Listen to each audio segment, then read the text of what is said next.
அனைவருக்கும் கணித வணக்கம். இப்போ பார்க்க போகிறது 8ஆம் வகுப்புக்குரிய கணக்கு. பயிற்சி 3ல் 2, 3ல் 4வது கணக்கு பார்க்க போகிறோம். வகுக்க அப்படின்னு சொல்லி கொடுத்துருக்காங்க. கணக்கு என்ன கொடுக்கப்பட்டிருக்குன்னு பாருங்க. 3xy the whole square வகுத்தல் 9xy. இப்போ என்ன பண்ணுறது, இந்த கணக்கை எழுதிருக்கேன். இப்போ 3xy the whole square என்ன அர்த்தம்? இதனுடைய வர்க்கம். அப்போ முழுவதுமாக பிராக்கெட்டுக்கு வெளியில் போட்டால் ஹோல் ஸ்கொயர், முழுவதுமாக ஸ்கொயர் பண்ணணும். இப்போ 3 ஸ்கொயர், அடுத்து என்ன இருக்கு, எக்ஸ் இருக்கு, எக்ஸ் ஸ்கொயர், அடுத்து ஒய் ஸ்கொயர்.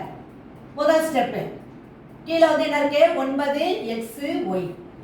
அடுத்த ஸ்டெப் என்ன பண்றேன்னு பாருங்க. 3 ஸ்கொயர் எவ்வளவு, 9.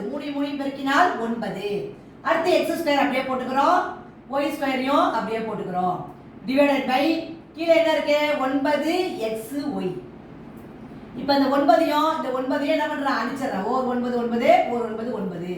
இப்போ மிச்சம் இருக்கிறது x ஸ்கொயர்டு y ஸ்கொயர்டு இருக்கு, டிவைடட் பை xy இருக்கு. இப்போ பாருங்க, x ஸ்கொயரை போட்டுக்கிறேன். இங்க எவ்வளவு இருக்கு, ஒரு x இருக்கு, அப்ப -1. அடுக்கு விதியில வகுத்தல்னா அடுக்குகளை கழிக்க வேண்டும். அடுத்து y போட்டுக்கிறேன். இங்க 2 இருக்கு, கீழே ஒரு y இருக்கு, -1. இப்போ பாத்தீங்கன்னா x அப்படியே போட்டுக்கிறேன்.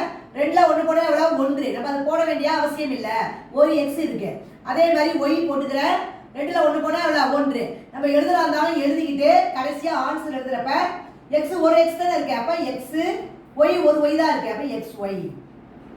அப்ப இந்த கணக்குக்குரிய விடை வந்து என்ன கிடைச்சிருக்கு, xy என்பது இந்த கணக்குக்குரிய விடையாகும். புரிஞ்சுங்களா?